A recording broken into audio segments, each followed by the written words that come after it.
Paul Quinn College is a historically black college, which means that we come out of the black church tradition. The black church tradition is a call and response tradition, which means when I speak to you, I need you to speak back to me. Can we try it one more time? Are we going to get this right? Good morning. That's love. Give yourselves a hand. Much better, much better. All right, so a couple things we need to understand right out of the gate. I have too much energy to stand up on the stage, so I'm going to walk around and hang out and talk to you. That's the first thing. Secondly, I know I'm supposed to talk about food deserts, but we're going to talk about something way bigger than food deserts. We're going to talk about power. You want to talk about power? So this is the only table that wants to talk about power. So I'm going to talk to this table. So let's just talk about power. No. So, power. You come from communities where people invest in telling you that you are not powerful. Every reminder that you have is about what you do not have. People talk about it from the standpoint of deficits. They talk about, well, you don't have this, you don't have that. You know, if you only had this, if you only had that, your life would be better. I come from a place where I think that's garbage, okay? I'm president of a college that when I took over 11 years ago, all anyone talked about was what we didn't have, right? I spoke to a group of high school students one time. This sister told me, your school is jankety, right? And I was like, wow, I got to be the only college president in America having a conversation about jankety, okay? But I received that because in her mind, all she saw was what we did not have, right? That's all she saw. So one day we were talking to a bank, and a bank told us that our campus was worthless. We have 140 acres of land. We are 10 minutes from downtown Dallas. We sit on a highway, I-45, and we border another highway, I-20. We own the land. How is that worthless? And how dare you say something like that to us? So we looked at her and we said, we're going to show you what worthless looks like, right? We're going to challenge your idea of worthlessness. So one day we were sitting, because we are a faith-based school, because, you know, black colleges, the church is all in our Kool-Aid, okay? So we were sitting there, and the pastor talked about playing a symphony.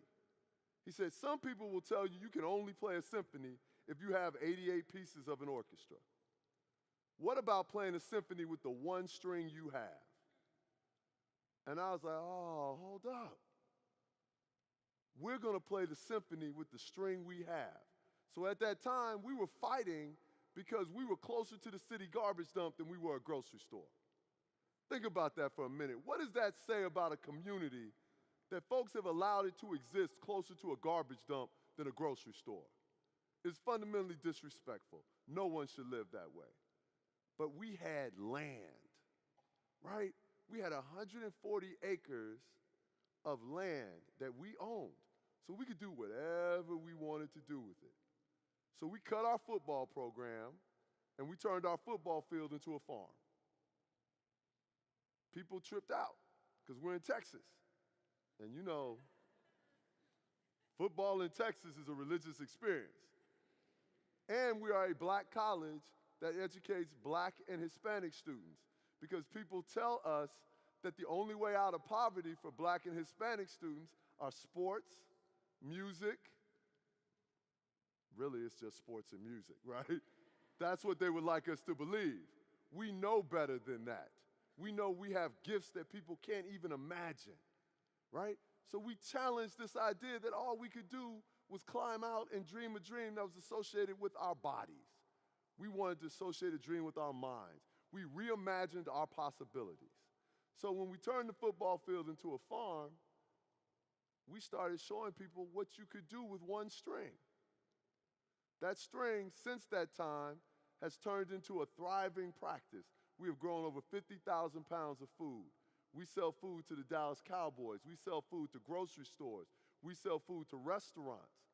Chances are you have eaten some of the food that we have grown on our worthless campus, right? On our worthless campus. But we didn't just stop there. We started looking around and said to ourselves, what else can we do? What's our other string that we can play? So something that's interesting to you guys, how many of you know about how expensive college is? Right? It's crazy. It's crazy. You know how much it costs to go to Paul Quinn? Slow down. Slow down. Somebody said zero over there. We're going to come back to you, okay? No, all right? You have any idea? For Paul Quinn College, the total cost to attend the school for a year is only $14,500. That's it. That's all it costs. No hidden fees, nothing like that. $14,500. Now here's something else you need to know. You can graduate from Paul Quinn in 4 years and have borrowed less than $10,000. Because that's what you do when you're worthless, right? Let me tell you how we did that. We recognized that all our students were working. And if our students are working, why don't we help them by finding jobs for them? So we became a work program. So if you live on campus, everyone who lives on campus has a job, right? You have a job. We don't charge for books, right? Because our students weren't buying books because, you know, the books were expensive, right? And they were boring. No, the books were expensive. And hold on a second. I don't like Texas A&M. I'm at Paul Quinn. Plus, I'm so jealous of your hair. Hold up. Stand up for a second. Now, let's be clear. If I had his hair, I would never wear a hat, right? His hair is cool. I'm working. I got a hair deficit, okay? So, my man, I just want you to know I'm not hating on your hair, all right? I like it. All right. So, my point is, we decided that we were going to help our students have jobs and that we were going to control their debt because that's what you do when you have one string. When you own your campus and you don't have a lot of debt associated with the campus, you can pass the savings on to your students. That's how you play your string. So let's think about what we've done. We've addressed food deserts. We solved that issue in our community. We're making sure our students don't graduate with a ton of debt. We believe in power. We believe in assets. We believe in telling your story from your perspective. Use your voice. Focus on what you want to focus on. What's up next is we're turning our entire academic curriculum around and saying we're going to do project-based learning. And we're going to teach the students to solve the problems from their lives. So how much more interesting would poetry be if it tied directly to your life and your experience? How much more interesting would any of your lessons be if you saw yourself in the lesson plan? Would that be interesting? No, that wouldn't be interesting? You wouldn't like that? All right, well, stand up, talk to me. What's your name? Trey. All right, so this is Trey. What's your last name, Trey? Beard. Trey Beard? Trey Beard, rocking a beard, Trey Beard. I see you, give me some. All right, okay. You see mine too, right? All right, so Trey, what would be interesting to you? Shoot, if y'all had a better basketball team. Oh, our women's team is the #1 team in the country. Shout out to the Lady Tigers. Right, what about y'all men's though? Hold on. We believe in gender equity. We're going to talk about the women, right? All right. Our men's team is struggling. All right. No, listen. Listen, at all times, I'm going to be honest with you, okay? Our men's team is struggling, but our women's team is going to win a national championship this year, okay? So we're not going to trip out on the men and not celebrate our women because they are crushing it. They play at home both nights this weekend. Come see us play. Tell them that you met the president and they'll let you in for free, okay? I'm for real. I'm the president. I can do all types of crazy stuff, okay? All right. Now, tell me, what would be interesting to you in a classroom? If the teachers made it more fun. Like most teachers are boring. The teachers are boring. Yes, we do not like teachers. Okay, so you don't like teachers because teachers are boring. Yeah. So what would make a teacher interesting? I need help on that. What would make a teacher more interesting? Say it again? One that said it. Don't try. Hold on, we'll be right back. How you going to, if you said it, stand up, own it. Own your moment, stand up. What did I say?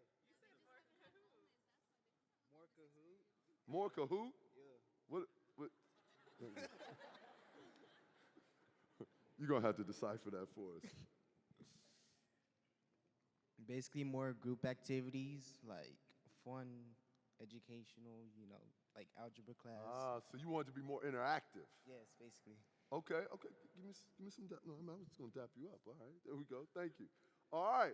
So the point is, you don't feel as if your desires are being heard in the classroom. Is that fair? Let me ask again. Anyone over here, do you feel as if your desires are being heard in the classroom? No. Okay, no. Oh, I get it. Are your teachers here? My bad. My bad. I didn't mean to put you on blast. I got it, all right. I got it. So you love the teachers that are here with you today, but maybe some of your other teachers could be more interesting. Would that be fair? Okay, all right. My bad. I almost set y'all up, okay? My fault. Let me slide by here. So my point is, and I'm going to take a break and answer any questions you have, because I want you to really, really stop and think about this stuff, right?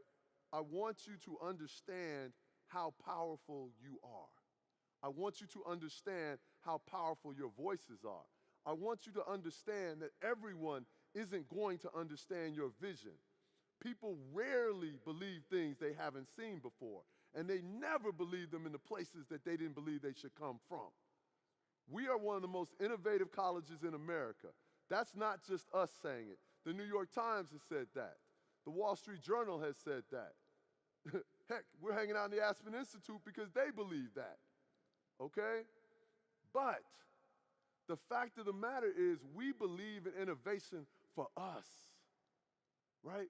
We're not talking about innovation for people at Stanford or people at MIT. We're talking about innovation for people at South Oak Cliff, at Adamson, at HT, at all of our schools, Carter, Molina, everywhere, right? We believe that we should have all the things that we need, and we believe we should be the ones who bring it. So my challenge for you today, they're going to flash it up at the screen. I have a challenge. I challenge you to reimagine urban spaces. I challenge you to do that by creating better access to healthy foods and lifestyle choices. But let me tell you what I really challenge you. I challenge you to be great. I challenge you to dream a bigger dream. I challenge you to say, I will no longer accept what is handed to me as reality. I will change the things that I don't like. I challenge you to stand on the shoulders of giants and to become giants. I challenge you to be the answer to all of our prayers, because we need you. We need you to be great. We need you to be the truest, best versions of yourselves. And more than anything else, we need you to never back down. Thank you. I'd love to answer any questions you have.